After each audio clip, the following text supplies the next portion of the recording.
Hi, Stigler here, Alan Dickerson, and what I'm going to try and do here is to play through a turn in the Great Battles of the American Civil War series in an effort to help people who are kind of new to the system see the overall flow of play as opposed to reading through the rules and having a lot of concepts thrown at them and explained to them in isolated chunks. So I'm going to kind of give an overview of just how everything works. For my example, I'm going to use the Battle of Cross Keys from the Death Valley Battles of the Shenandoah series, but I'm going to completely get rid of any of the special rules that are specific to this particular battle in an effort to highlight the average turn. So we're just going to kind of assume that this is turn 2 instead of the start of the game as we have it set up here, and work from that. Okay, so before we start, I want to kind of give you an overview of the opposing forces so you kind of understand the levels of the units that we're working with.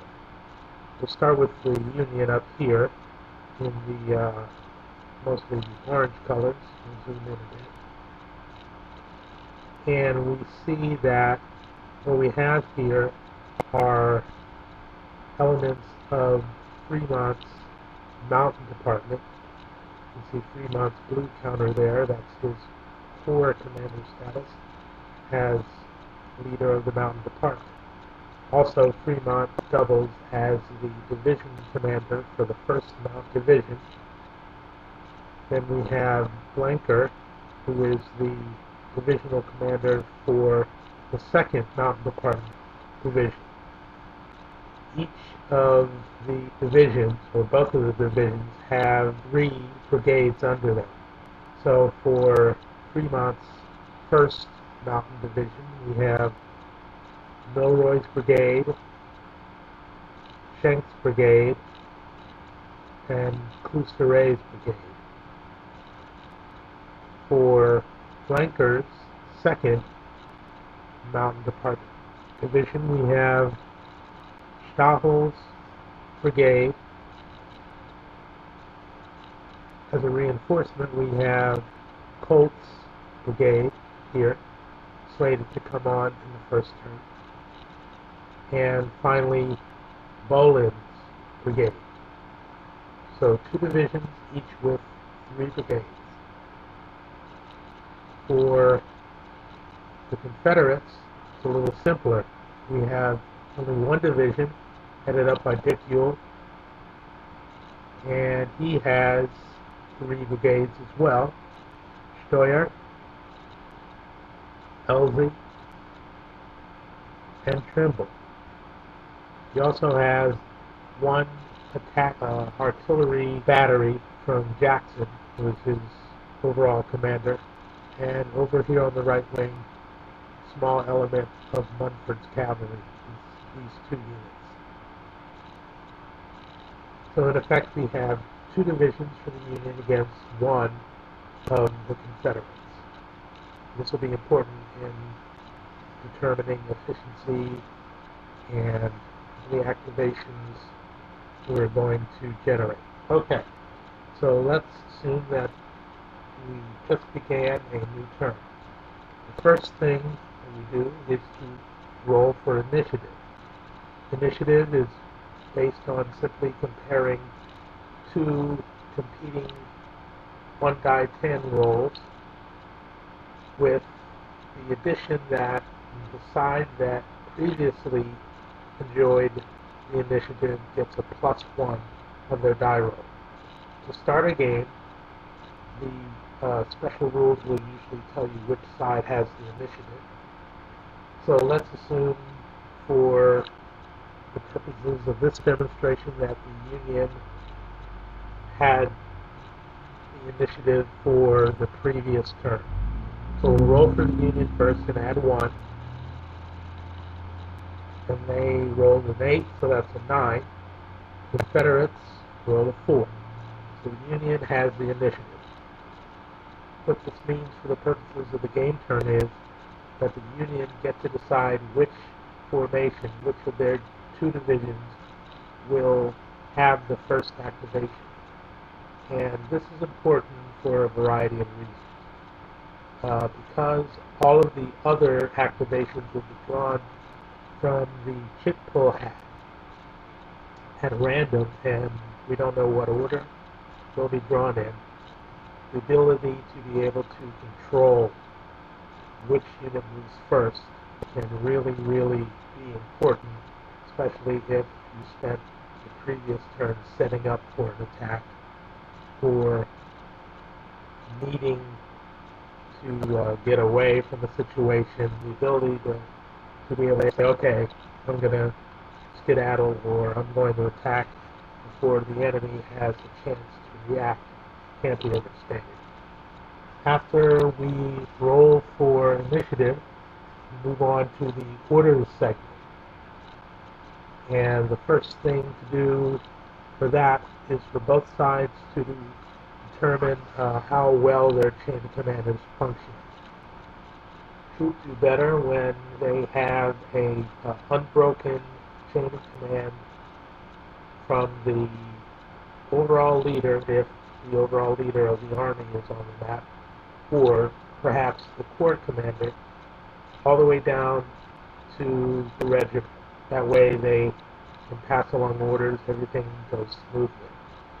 So we determine which of the units are in or out of command, and that will affect the number of activations that they get to use during the turn. Again, let's start with the Union. So we have Fremont, who is the corps commander. He is the highest ranking Union leader that is involved in this battle, so he is the top of the food chain.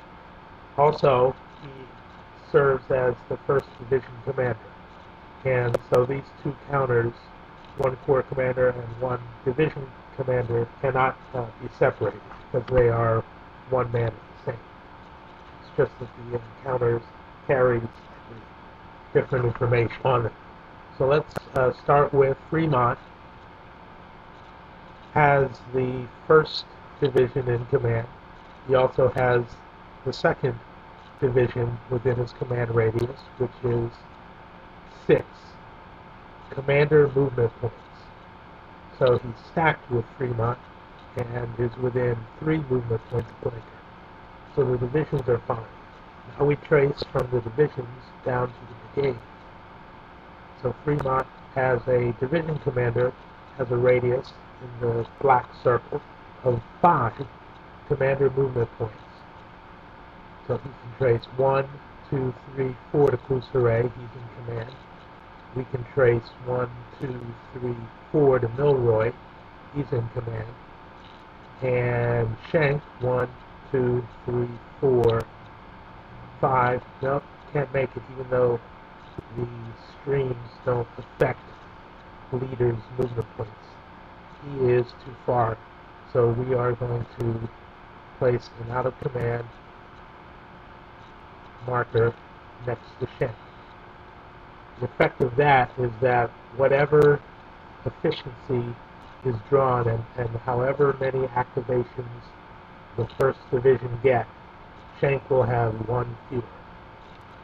And all the regiments under him will likewise have 1 fewer.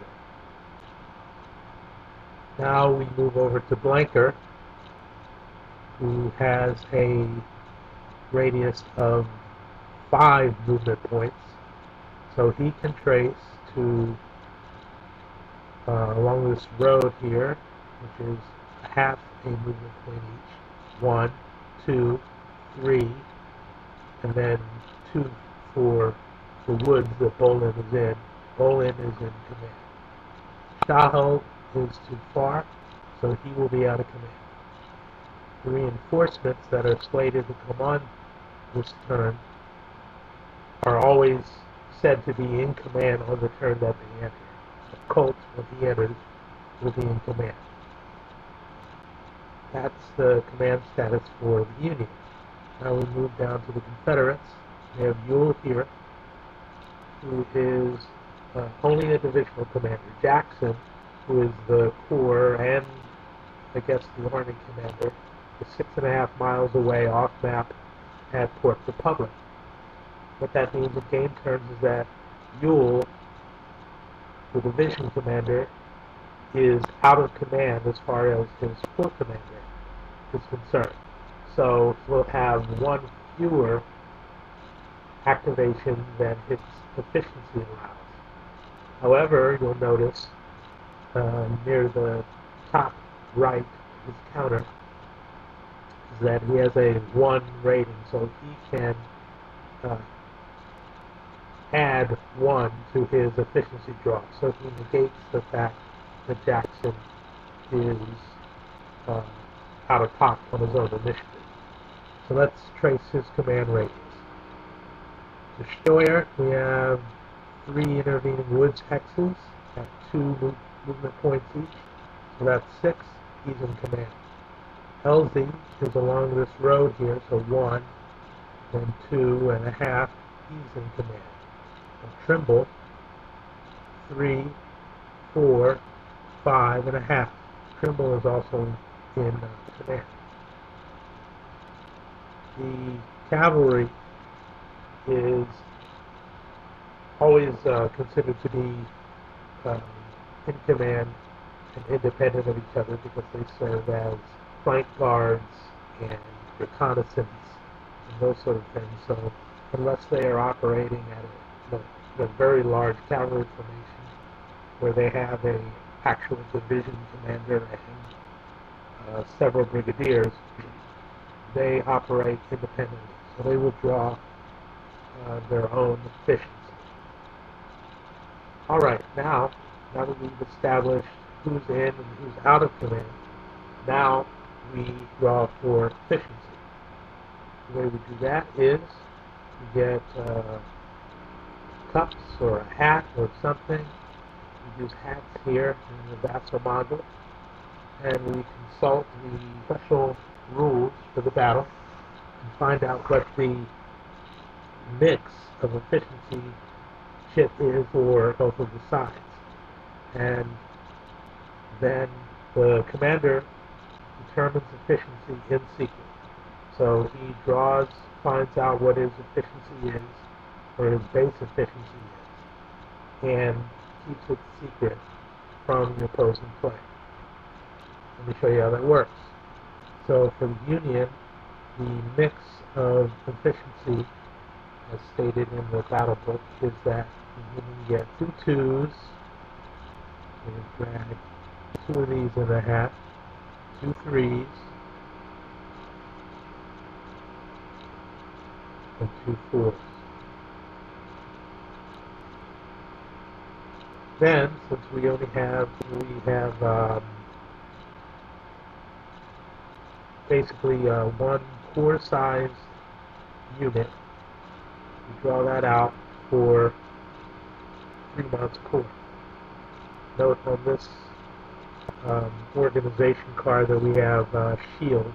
He is Port Republic, and so he doesn't figure in this game, so we only draw for 3 months entire command. So we pull one out of the hat and we place it there.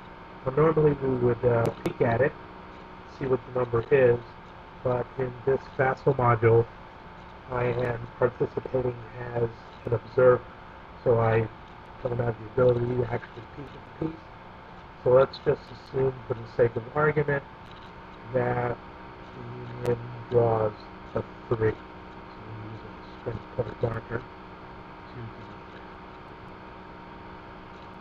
So the base efficiency for the Union is 3. So what that means is that both divisions, Fremont and Blanker, will likewise have 3 activations, of which Stahel and Schenck will only get 2.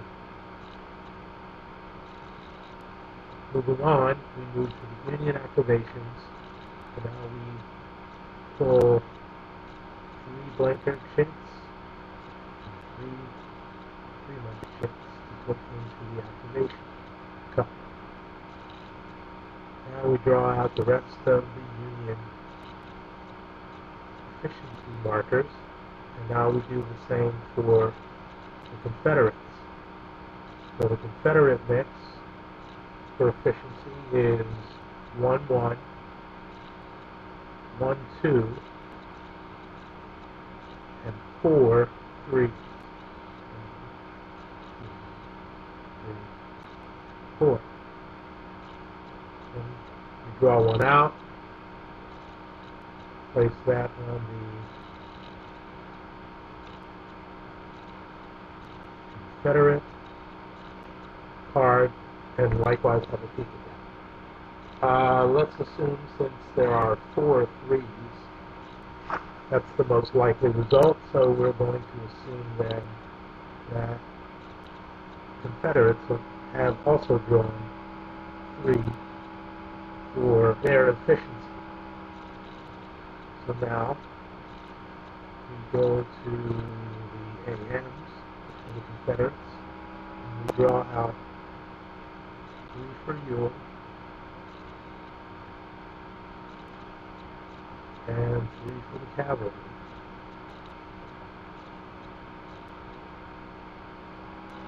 Now keep in mind that this calculation also means that we have both reduced Ewell's efficiency by 1 because Jackson is not there, and then added it back again because Ewell's command rating is such that he adds 1 to his division. Okay.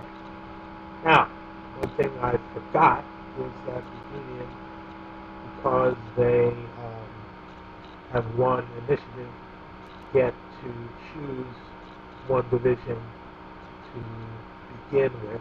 They don't have to draw that from the hat. So let's take a Fremont shit out and say that he's going to start with Fremont. And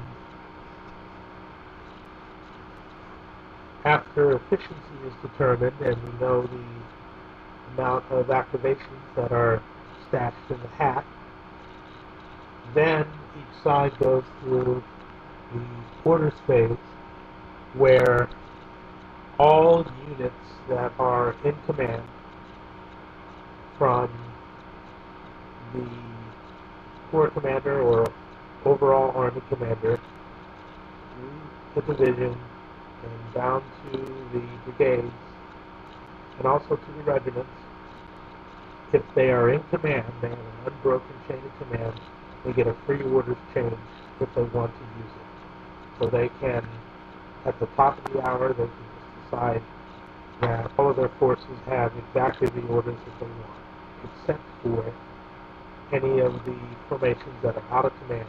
They have to retain whatever orders they last had, and then they will have to roll and take a chance at some confusion or inactivity.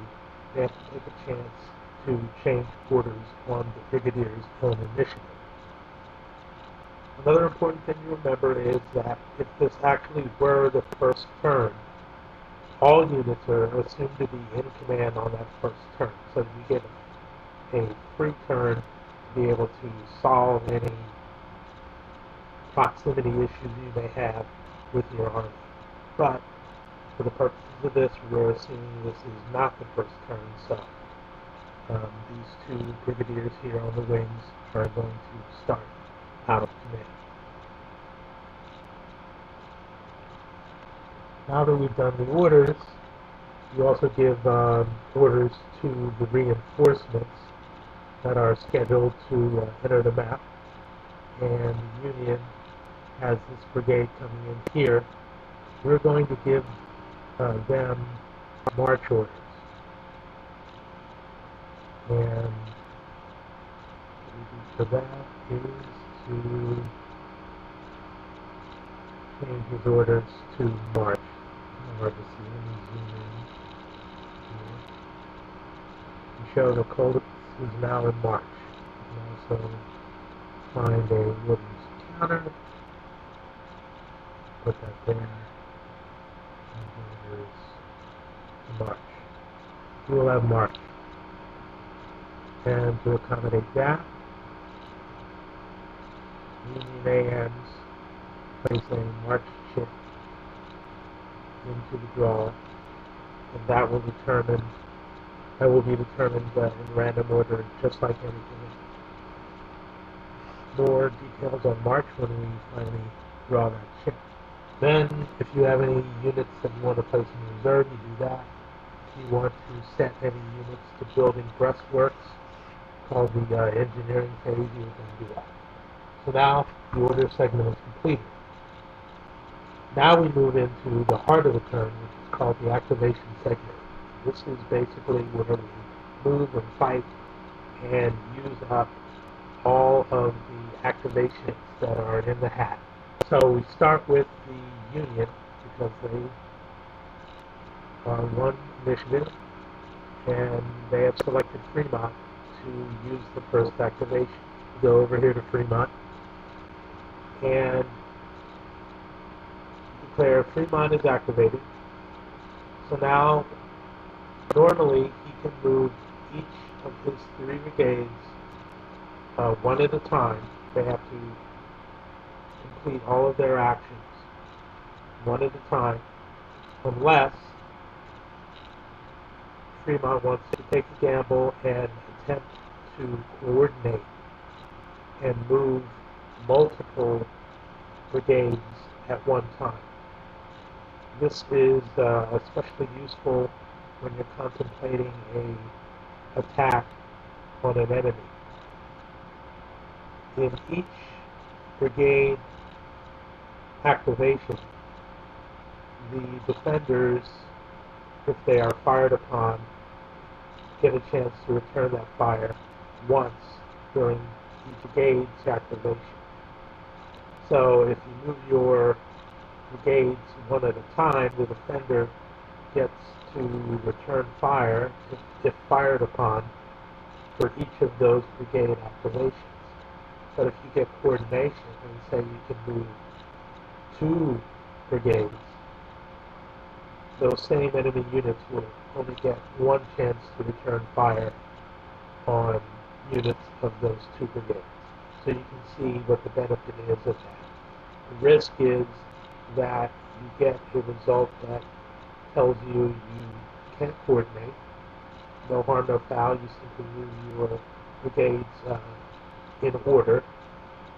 Or you may get a stand result where your brigades won't move. They can still fire, but they won't move. Everybody's kind of standing around going, I got it, no, you got it, you take it. Who's doing what? Just confusion. So it's a risk-reward scenario that a division commander has to contemplate each time his division is activated. Now, there's no proximity here. We've got a good half a mile between forces, so there's no real reason why Fremont would want to even attempt to coordinate his units. So we'll move them one at a time, and we will also decide that Schenck knows that he has to sit out one of his activations.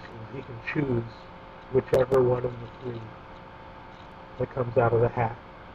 And so I guess we'll just have him bite the sour apple right now and sit out this activation.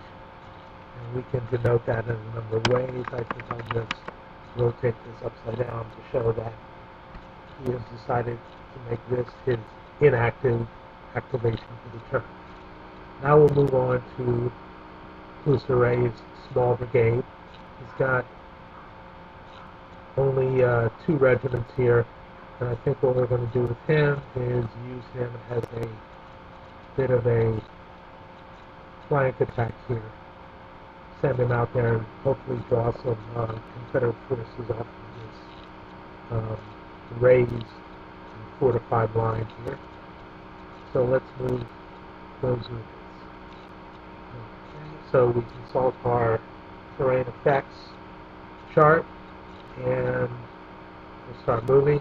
1, free facing change.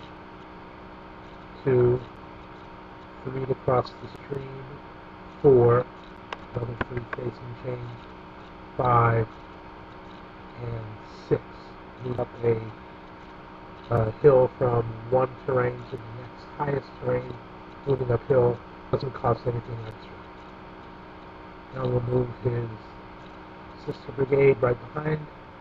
1, 2, 3, free facing change. 4 to cross the stream. 5, another free facing change. 6, and we move Pousseret here. So now we're done with Pousseret.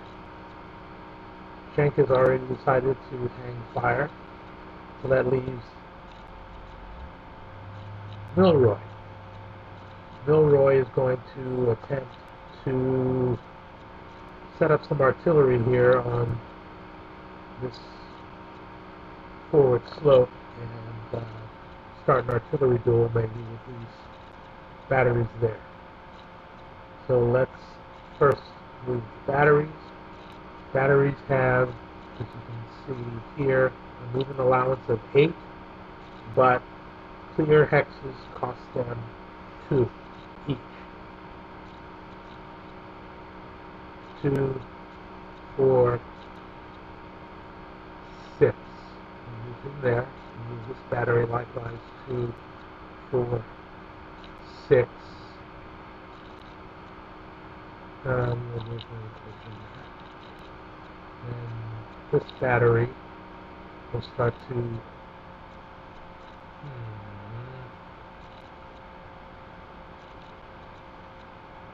he will start a treacherous journey to try and get here eventually. 2, and then let's see if artillery pay costs moving down a slope, on a minor slope. No. That's 4. Now here's where it gets expensive. We've got a gully here and a stream, each of which costs artillery plus 2. So that would be 4 to add to that, and that would use up all of his movement points without giving him 2 more to be able to enter that hex. So he's going to stop. Now we'll move the infantry here in support. 1, 2, 3, 4. Then we move down to the canyon. 5. And now there's a gully and a stream here. You can't move any further than that. We're going to move this unit. 1, 2 for the stream. 3 for the gully. 4. And 5.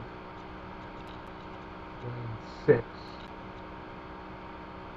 And we'll move this unit here. 1, 2 for the gully, 3 for the stream, 4, 5, 6. This unit 1, 2, 3 facing change, 3 for the gully, 4 for the stream, 5, 3 facing change, 6. And we'll move Milroy here. Leaders have a movement allowance of 10 using the leader's movement schedule, so they can usually get around pretty easily. They also don't get docked for minor terrain features like streams and simple gullies. Okay, so now we have finished with Fremont's division. There's no combat, so we can mark everybody as unmoved. Then we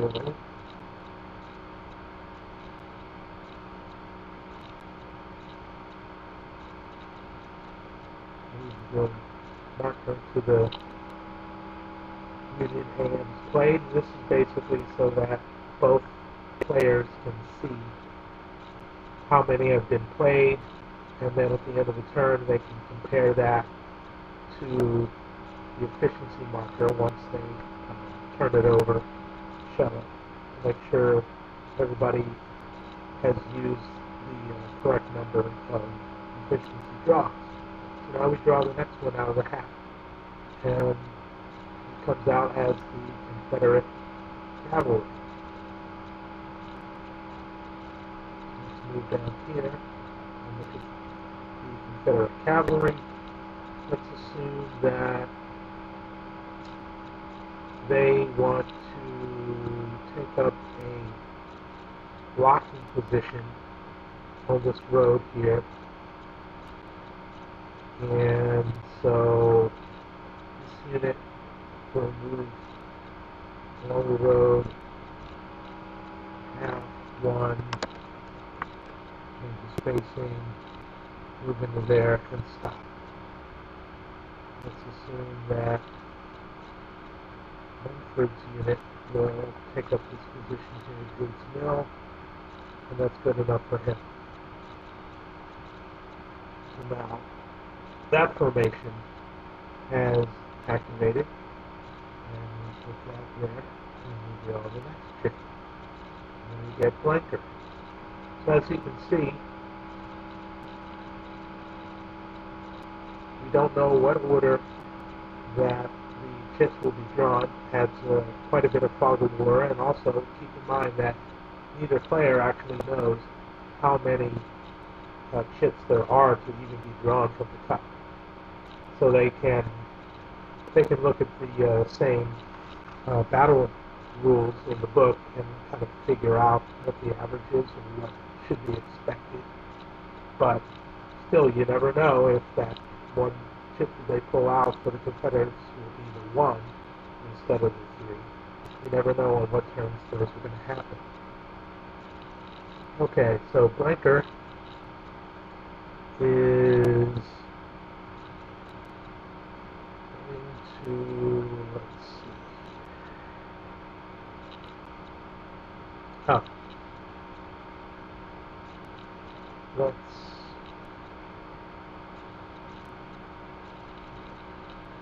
start here with Boland's brigade. And also keep in mind blanker is not going to attempt to coordinate either. So let's say we'll counter the Confederate to move up the road and guard our flanks here with the cavalry. Then let's figure we've got Stachel with a very, very large brigade. Here we're going to have him carry most of the attack down this road. We're going to use Boland to kind of link up with the main body. So we're going to move them off of this hill and out of the woods and into this area here. Let's start with this unit here, and he will go down through the gully, and let's actually hide the pieces so we can see what kind of a gully we're dealing with here. You can see that there are 2 terrain levels here in this hill, which makes it a minor slope, and for infantry to go down a minor slope, no effects. It's going up the slope that is going to actually add something. Alright. So going down into that gully will cost 1 for the gully, 1 for the stream, that's 2. But then to get back into this hex, you will have to go up 1. And so 1 for the gully, 1 for the stream, 2, 1 for upslope on a minor slope is 3, so that'll be 4. Then 5, and that's as far as he's going to be able to go. This unit here, once again shown, you can see the kind of terrain we're dealing with. That is a gradual slope there. This unit will take a free facing change, 2 for the woods hex, and the same formula for this gully and upslope. 1 for the gully, 1 for the stream, 1 for uphill on the other side, which is 3. So that's 5 total. So 2, then 3 is 5, and then 1 to actually enter that hex makes 6. That's as far as he can move. And Bowen will move to the vanguard of his unit. Keep in mind that we're using the full movement allowance because all of these units are in advanced quarters.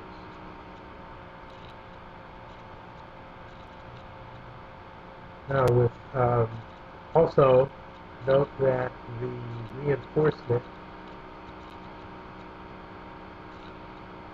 brigade does not get to move because he is awaiting the march chit, and he will do all of his movement for the entire turn when the march chit is pulled out. Okay, so now let's zoom back out a little bit, and now we will move Stahel's unit. So we will move in, let's see here. So we've got a really large unit here. So let us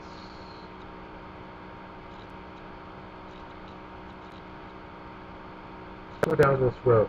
We might as well make use of the clearest terrain that we have. And let's see if that cavalry is actually going to stay and fight. So move 1, 2, 3. Now keep in mind that when you're in advanced quarters, you have the choice to either move or fire. Not both. And in advanced orders, you cannot move adjacent to a enemy unit in preparation for a shot. So because he's moved, that's all he can do. He can stop there. The cavalry, on the other hand, whenever a unit moves within 3 hexes of it, it can, if it wants to, take a chance and skedaddle. But because they're not moving any closer than that, and there's a nice gully there in the way, he's going to sit for a while. We'll move this unit behind it. 2, 3,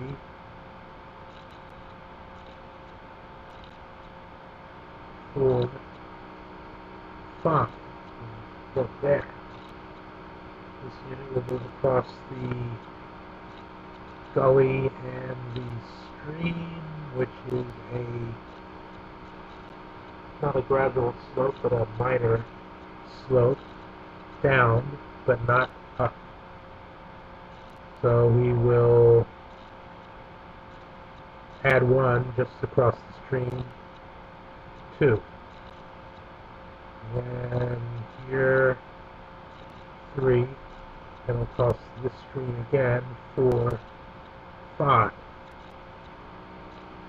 And you see that we'll bring up the rear, 2. There's another gully over there.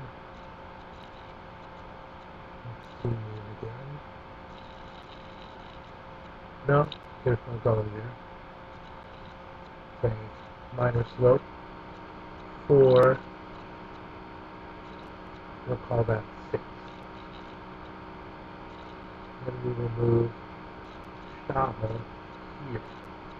The reason I'm moving him there is because the commander is in this area and it's going to be tracing command in an hour, so this is certainly easier and putting him over here and then having to contend with all this blitz. That's the reason. Also, even though the radius for Stachel is only 3, and he can only really reach this unit, you get to extend your radius past their range if the rest of the units that are ostensibly out of command are adjacent in an unbroken string. You can go all the way to the end as long as there's no gap. So if this unit were out here, these two would be in command, he would not.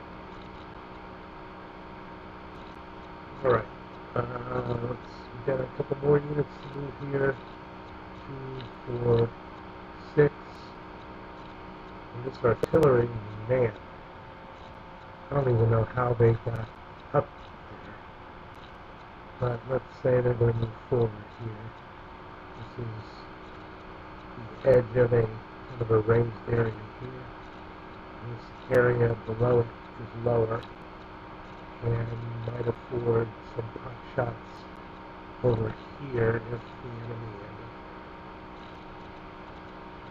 Okay, let's just keep the infantry there as guards for them.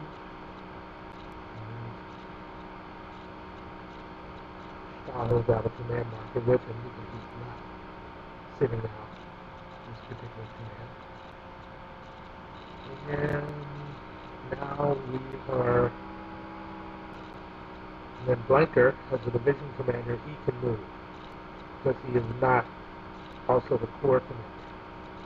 Corps commander and overall commanders only move once at the very end of the turn, and in the situations where a corps commander doubles as a division commander, he is a corps commander first and foremost, so that's why he hasn't moved with the rest of his trainers.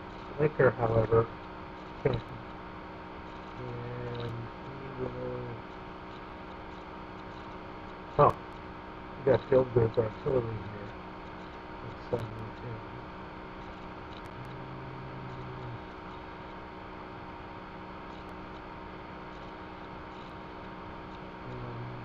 1, 2, 1, 2, 3. Let's make sure that that's broken. That was one along the road. We have to kind of go off-road to negotiate the gully, which costs artillery 2. The stream also costs artillery 2. And the hex will cost him 2. So that's 6, and then there's 1 for the road, so that's 7. And we'll stop there. Bunker.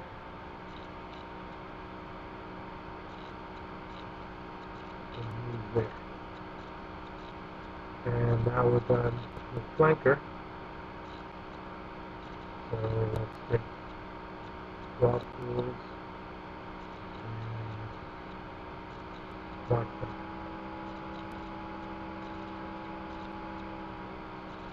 So from this, you've pretty much seen how units move under advance orders. I'm going to kind of skip ahead and show you what happens when the march chit is pulled out. Here we have one specific card here. When the march chit comes on for a side, any of the units that have been placed in march for that turn get to move in a grand tactical manner. What that means is they follow a march movement schedule, and they can move anywhere from 1 to 4 activations worth of movement all at one time. And if they stay on roads, they can move 3 activations worth of movement without incurring any fatigue. If they choose to move 4, they add a fatigue. If at any point they stray from the roads and go off-road or have to use a trail, they can move 2 activations worth of movement without any fatigue penalty. And then they add 1 fatigue level for each of the other 2 possible activations worth of movement that they can use.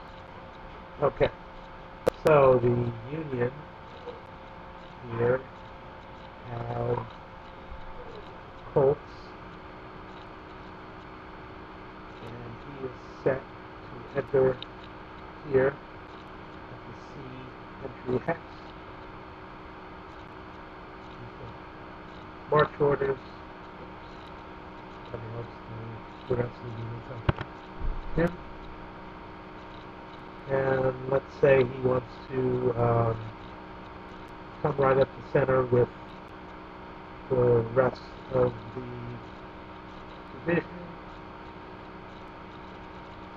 And so he comes on here. Now also keep in mind that units that are in march columns are very, very susceptible to attack.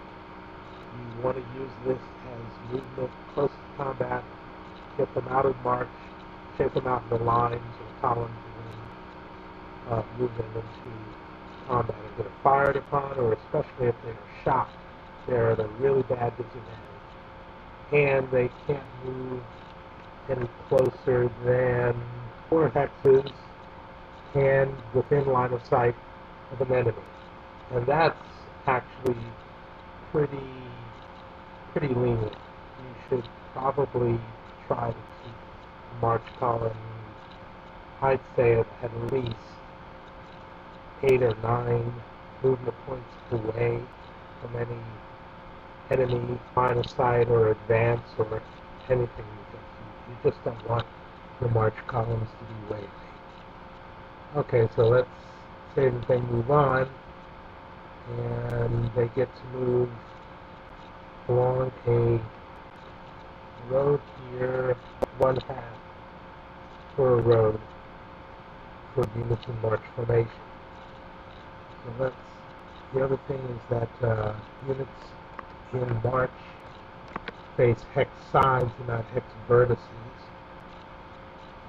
and that helps to describe their flanks better, because they only have 1 frontal rather than 2 frontal, 1 rear, and the rest of the flanks.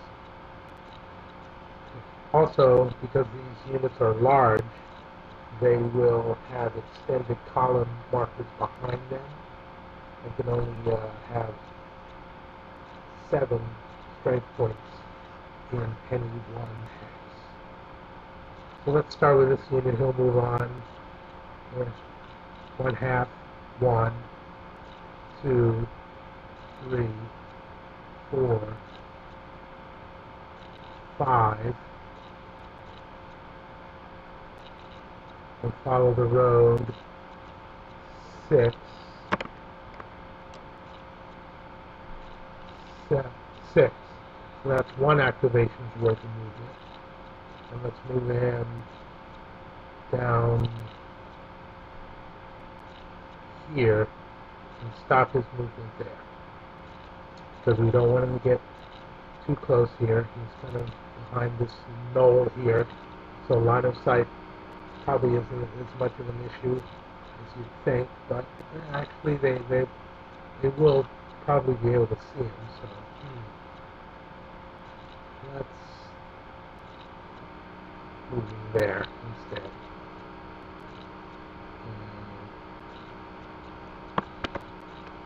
And we'll move Colts with him.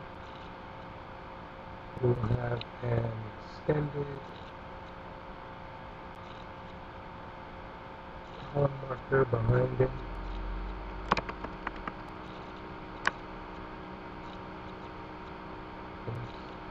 Unit will follow.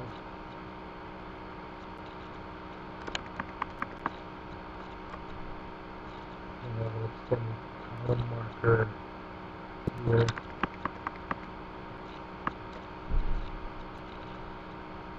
And here. Line units.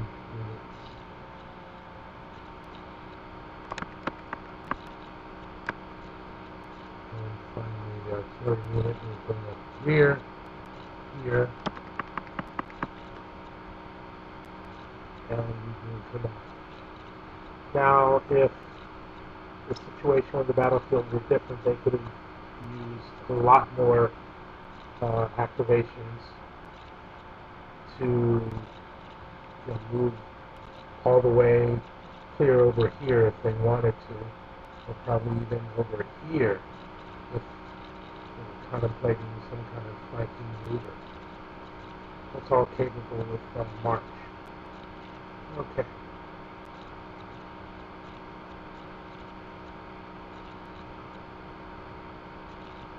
So that is movement. And I think what I'm going to do is stop this right here, and I'm going to set up a different situation and show you activations that make use of attack orders, make use of attempts to coordinate, and show you the rudiments of shock combat.